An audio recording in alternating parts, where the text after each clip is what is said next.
ፋኖ ከሌሎች ኢትዮጵያውያን ጋር የሚተባበረው ብቻውን መቆም ስለማይችል አይደለም ሲል የአፋብኃ ሊቀመንበር ዘመነ ካሴ አስታወቀ። አማራ ጠላት አያበዛም ያለው ሊቀመንበሩ በአሁኑ ጊዜ የፋኖ ዋነኛ ኢላማ ብልጽግና ብቻ እንደሆነ አጽንኦት ሰጥቶ አስምሮበታል። የአንዳንድ ወገኖች ስድብንም ተገቢ አይደለም ሲል ወቅሰዋል። ሰፊ መረጃው በሰዓቱ ይቀርባል። ሸዋ ላይ ፋኖ በተለያዩ አቅጣጫ በአገዛዙ ጦር ላይ ከባድ የደፈጣ ጥቃት መፈጸሙን ተከትሎ በርካታ ወታደሮች መሞታቸውን አፋብኃ አስታውቀዋል። ልዩ ቦታው ከተሬ ጉራምባና ሚጤ ድልድይ በተባለ አካባቢ ላይ ነው ፋኖ ሬሽንና አዲስ ምልምል ወታደሮችን ለመቀባበል በተንቀሳቀሰው የብልጽግና ሰራዊት ላይ መብረቃዊ ጥቃት የፈጸመው።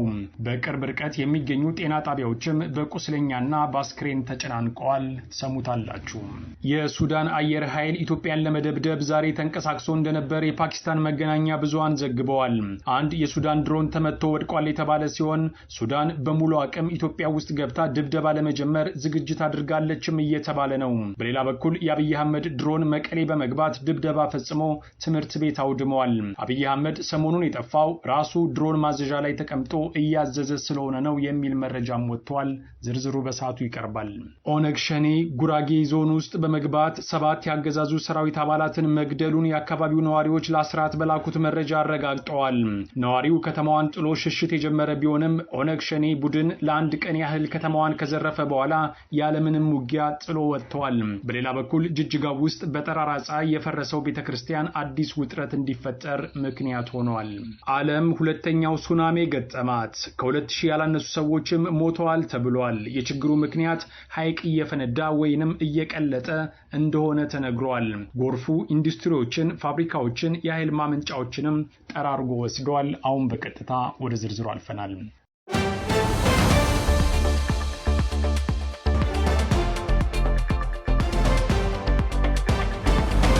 የአማራ ፋኖ ብሔራዊ ንቅናቄ ሊቀመንበር ዘመነ ካሴ ፋኖ ከሌሎች ኢትዮጵያውያን ጋር የሚተባበረው ብቻውን መቆም ስላልቻለ አይደለም ሲል አስታውቋል። አርበኛው ዛሬ ነሐሴ 21 2018 ዓ.ም አንዳንድ ነገሮች በሚል ባስተላለፈው መልእክቱ ፋኖ ዓላማውን ለማሳካት ከሌሎች ኢትዮጵያውያን ጋር የሚያደርገው ትብብር የግድ እንደሆነ አረጋግጠዋል። አሁን እየመጣ ያለው አደጋ ከፍተኛ እንደሆነ ፍንጭ የሰጠው ሊቀመንበሩ ይህንን ለመሻገር ያለው አማራጭ ትብብር ብቻ እንደሆነ አጽንኦት ሰጥቶ ተናግሯል። የአማራ ህዝብ ከዚህ በኋላ ቂም እየያዘ በደልን ለመበዳደር እንደማይሰራም ዘመነ ካሴ አረጋግጠዋል። አርበኛው ጨምሮ እንዳለው በአንዳንድ ወገኖች የሚሰነዘሩ ስድቦች መኖራቸውን በማስታወስ በስድቦቹ ጡብ እንሰራበታለን ሲል የቀጣይ የንቅናቄውን አቅጣጫ አመልክተዋል። አርበኛው ጨምሮ እንዳለው ከዚህ በኋላ ፋኖ ብልጽግናን ካልሆነ በስተቀር ከሌሎች በአገሪቱ ካሉ አካላት ጋር እንደማይዋጋም እወቁት ብለዋል። ለዚህም ምክንያት ያለው አማራ ብልጽግናን የሚያክል በቂ ጠላት ስላለው ሌላ ጠላት አይፈልግም የሚል ነው። ሰይፍ ያነሳነው አበባችንን ስለተቀማን ነው ያለው ሊቀመንበሩ ፋኖ የጠራ የትግል መስመርና በትብብር ምክንያት የነገው ትውልድ ሳይቀር ሊኖረው ስለሚችልም ጥቅም በይፋ አብራርቷል። ፋኖ በቅርቡ ከሌሎች ኢትዮጵያውያን ጋር አብሮ ለመስራት የሚያስችለውን መሰረታዊ መርህን በይፋ እንደሚያስቀምጥ የሚጠበቅ ሲሆን ከይዘቱ በፊትም የተለያዩ አስተያየቶች ሲዘነዘሩ ይስተዋላል። ይህም ቢሆን ግን አሁን እየወጣ ያለው ገዢ ሐሳብ አማራ ጠላቶቹን በፍጥነት መቀነስ ሌሎች ህዝቦችንም ወደ ራሱ ጥላ ማሰባሰብ እንደሚሆን የታመነበት ይመስላል ተብሏል።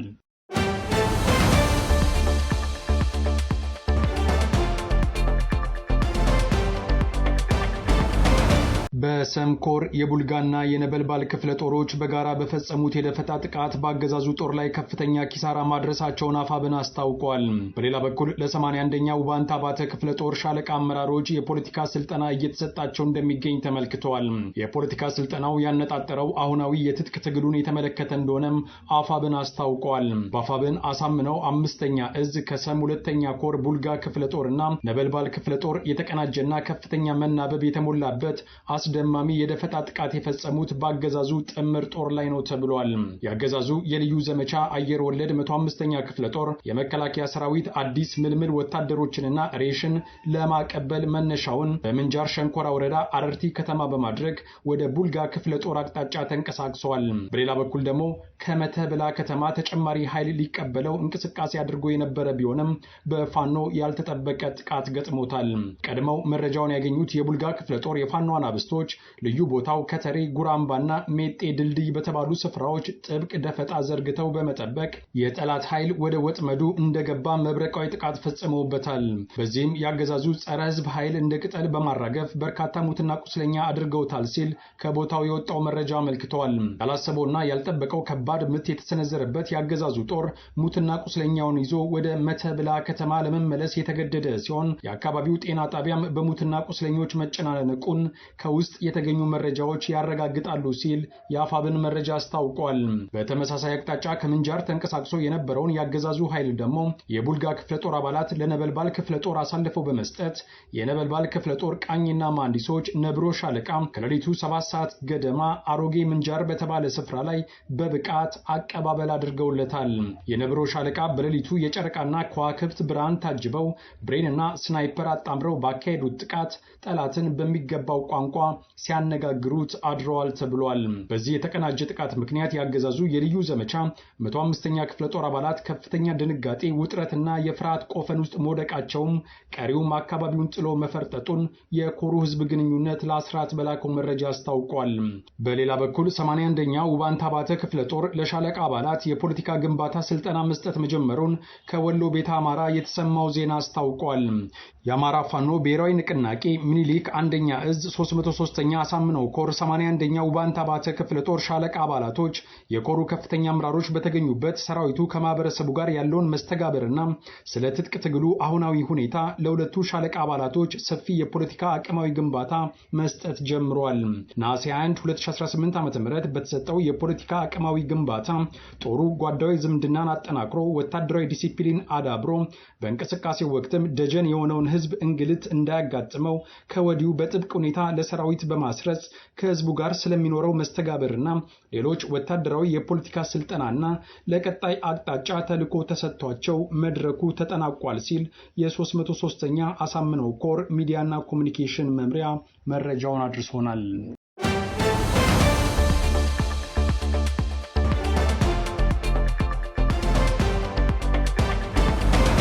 በሀገሪቱ ካሉ አካባቢዎች አንጻራዊ ሰላም አለው የሚባለው የጉራጌ ዞን ከቅርብ ጊዜ ወዲህ ከባድ የጸጥታ መደፍረስ እየገጠመው እንደሚገኝ የአካባቢው ነዋሪዎች ለአስራት ባደረሱት መረጃ ገልጸዋል።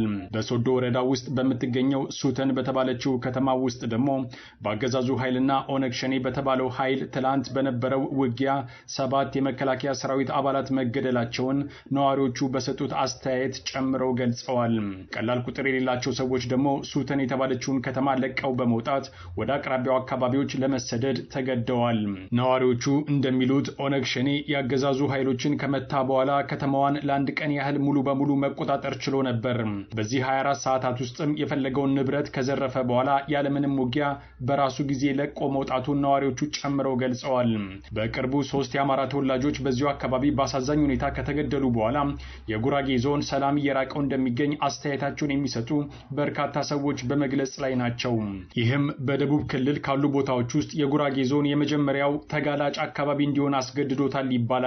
ያገዛዙ ባለስልጣናት ቦታው በጸጥታ ቀውስ እንደሚገኝ ባይክዱም ችግሩን ለመፍታት እንሄድበታለን ያሉት መንገድ ግን ብዙዎችን ማስቆጣቱም አይዘነጋም። ጉዳዩ የሚመለከተው የማዕከላዊ ኢትዮጵያ ዞን ሰላምና ደህንነት ቢሮ የጸጥታ ኃይሎቻችን እየሞቱ ስለሆነ እኛም በተመሳሳይ መንገድ እንገላለን ማለቱ አይዘነጋም።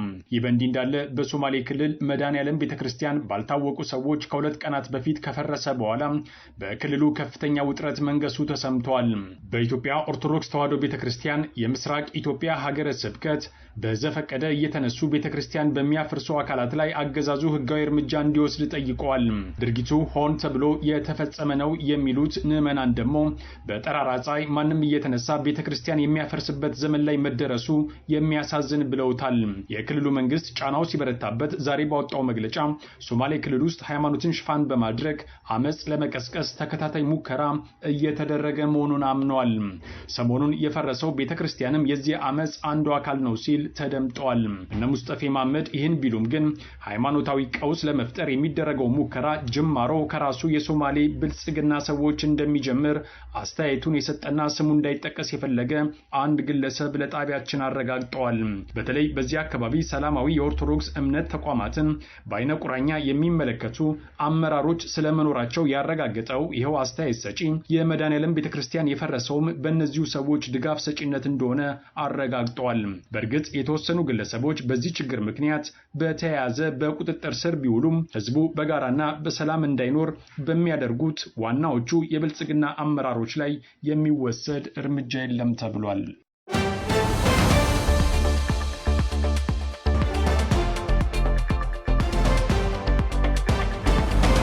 የአብይ አህመድ ድሮን ትላንትና ማምሻውን መቀሌ በሚገኘው ትምህርት ቤት ላይ በፈጸመው ጥቃት ንጹሃን ተጎድተዋል። ትምህርት ቤቱም ሙሉ በሙሉ መውደሙ ተሰምተዋል። በዚሁ ጥቃት አካባቢው ላይ ምንም አይነት ወታደራዊ እንቅስቃሴ እንዳልነበረም ከመቀሌ የሚወጡ መረጃዎች በመግለጽ ላይ ናቸው። በሌላ በኩል የሱዳን አየር ኃይል የኢትዮጵያን ግዛት ለመደብደብ ዛሬ ጠዋት ድሮን አስገብቶ እንደነበር የፓኪስታን የመገናኛ ብዙሃን አረጋግጠዋል። አብይ አህመድ ሰሞኑን የጠፋው አንድም ታሞ ወይንም ድሮን እያስተኮሰ ሊሆን እንደሚችል የተገመተ ሲሆን ሚዛን የደፋው ግምት ግን ሰውየው ሁሉንም ነገር ትቶ የድሮን ማዘዣው ላይ ራሱ ተቀምጦ እያስተኮሰ ስለመሆኑ የሚያረጋግጥ ሆኖ ተገኝቷል። በተለይ ሰሞኑን ይሰማል ተብሎ የሚጠበቀው ከባድ ዜና አብይ አህመድን እንቅልፍ እንደነሳው ተነግሯል። እንደነ አብርሃም በላይ ያሉ የቅርቡ ሰዎችም አብይ አህመድ በዚህ ጊዜ አቋሙ ጥሩ ካልሆነ እኛም አለቀልን የሚል ንግግር ሲያደርጉም ተደምጠዋል ይባላል። ጦርነቱን ብልጽግና በአየር ኃይል ቢጀምረው ህወሓት እስካሁን ድረስ በይፋ ምላሽ መስጠቱም አነጋጋሪ ለመሆን በቅተዋል። አንዳንዶቹ የህወሓት ዝምታ ያለ ምክንያት እንደሆነ በመጠርጠር ከፍተኛ የጦርነት ዝግጅት እያደረገ ሊሆን እንደሚችል ጥርጣሬያቸውን አስቀምጠዋል። ዶቼ ቬሌ በበኩሉ በራያ አካባቢ ህወሓት ቁስለኛ የሚያነሳ ከፍተኛ ቁጥር ያለው ኃይል ጭምር እያደራጀ እንደሚገኝ በአካባቢው የሚገኙ ነዋሪዎችን እማኝ በማድረግ ዘግበዋል። በዚህ ብቻ ያላበቃው ህወሓት ግመልና ሌሎች እንስሳትን በገፍ እየገዛና ለጦርነት ዓላማ ለማዋል ተዘጋጅቷል ተብሏል። እያንዳንዱ አርሶ አደርም እንስሳቶችን የማዋጣት ግዴታ የተጣለበት ሲሆን ትብብር አላደርግም የሚል ካለ 5000 ብር መቀጮ ይጠብቀዋል። ራሱን የሰላም ኃይል ብሎ ጦርነት ለማወጅ የተዘጋጀው የትግራይ ሰላም ኃይል ወይንም ቲፒኤፍ ህወሓት ኋላ ቀር ቡድን ነው፣ አሁንም ጦርነት ውስጥ ለመግባት ተዘጋጅቷል ሲል ከሷል። የሱዳንም ድሮን ዛሬ ጠዋት ወደ ኢትዮጵያ በመግባት ድብደባ ለመፈጸም ሞክረው የነበረ ቢሆንም አንደኛው ድሮን ተመቶ መውደቁም ተነግሯል። የሱዳን ድሮን በኢትዮጵያ የመሸገውን አርኤስኤፍ የተባለውን ቡድን ለመደብደብ መዘጋጀቱን በመነገር ላይ ነው። ይህም ውጥረት የአብይ አህመድ አገዛዝ ከሱዳን ጋርም ጦርነት ውስጥ መግባቱ አይቀርም የሚለውን ጥርጣሬ የዛሬው ሁኔታ አባብሶታል ተብሏል። አብይ አህመድም በተደጋጋሚ ወደ ሱዳን ድሮን ቢልክም ኢላማውን ሳይመታ የወደቀበት ሲሆን አሁን ደግሞ ሱዳን በተራዋ ላጸፋ የተዘጋጀች ይመስላል ሲሉ የፓኪስታን የመገናኛ ብዙሃን በመግለጽ ላይ ናቸው።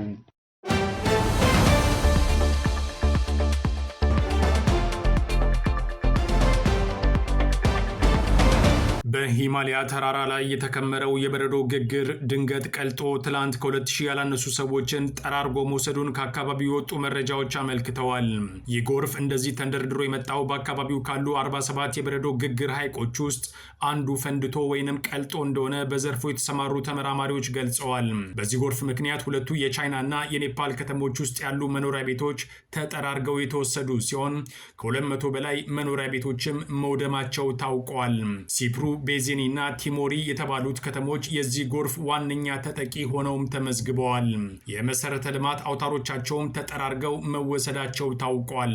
ሳይንቲስቶች ግን ነገሩ በዚህ አያበቃም በማለት ተጨማሪ ሐይቅ ሊፈነዳ እንደሚችል በማስጠንቀቅ ላይ ናቸው። በእርግጥ እነዚሁ ሳይንቲስቶች ባለፈው ሐምሌ 8 በረዶ ድንገት ወደ ውሃነት ሊቀየር ይችላል የሚል ማስጠንቀቂያ ቢሰጡም የሰማቸው አካል ግን አልነበረም ተብሏል። ተመራማሪዎቹ ሊፈነዳ ይችላል ያሉት ሐይቅ አሁን የፈነዳው ባይሆንም አደጋ ሊኖር ይችላል የሚለው ግምታቸው ግን ትክክለኛ ሆኗል። በተለይ የኔፓል መንግስት ማስጠንቀቂያው ከደረሰው በኋላ ችላ በማለቱ አደጋው በዚህ መጠን ጉዳት እንዲያደርስ በር ከፍተዋል የሚሉ ተቾችም አልጠፉም። የቻይናው ፕሬዝዳንት ዢፒንግ አስቸኳይ ፍለጋ እንዲደረግ አዘዋል። አካባቢው ያለው ህዝብ ግን ሌላኛው በረዶ ቀልጦ በጎርፍ እንዳይወስደን የሚል ከፍተኛ ስጋት ውስጥ ነው። የቻይና ተመራማሪዎች በበኩላቸው ከ47ቱ ሐይቆች ውስጥ ቀድሞ ሊቀልጥ የሚችለው የትኛው ሊሆን ይችላል በሚል ሰፊ ምርምር ጀምረዋል። ከአደጋው የተረፉ ሰዎች ወደ አካባቢያቸው ሲመለሱም አካባቢው የት እንደነበር እንኳን የጠፋባቸው ሲሆን የሆነውን ማመን አቅቷቸዋል ተብሏል። ጎርፉ 2 ግዙፍ ፋብሪካዎችን፣ 3 ግዙፍ ድልድዮችን፣ የኃይል ማመንጫ ተቋማትንም ሳይቀር ጠራርጎ እንደወሰደ ከቦታው የወጣው መረጃ አመልክተዋል። ይህም ቢሆን ግን አሁን የታወቀው ውድመት ለጊዜው ተባለ እንጂ ጥፋቱ ከዚህም የባሰ እንደሆነ በመነገር ላይ ነው። የትላንቱን ክስተት በቀጥታ ከሱናሚ ጋር የመመሳሰል ባህሪ እንዳለውም ታውቋል። ሱናሚም ድንገት ነው የመጣው። ሲመጣም የአገር ድንጋይና ጭቃ ተሸክሟል። ፍጥነቱም ከ30 እስከ 50 ኪሎ ሜትር ነው ተብሏል። የትላንቱም ከዚህ የተለየ አይደለም። በባህሪው ሁሉ ሱናሚን ይመሳሰላል። ሱናሚ ግን ከዚህ እንደሚሻል አንድ አስተያየት ሰጪ ተናግሯል። ምክንያት ያለው ደግሞ ሱናሚ አንድ ጊዜ ጠራርጎ ከወሰደ በኋላ ተመልሶ አይመጣም። የትላንቱ ግን በየጊዜው ሊደጋገም ይችላል ሲል ስጋቱን ገልጸዋል። ተመራማሪዎች አሁን የፈነዳውን ሐይቅ በማከም ላይ እንደሚገኙ የታወቀ ሲሆን ትኩረታቸውን በቀጣዮቹ ላይ አድርገዋል ተብሏል።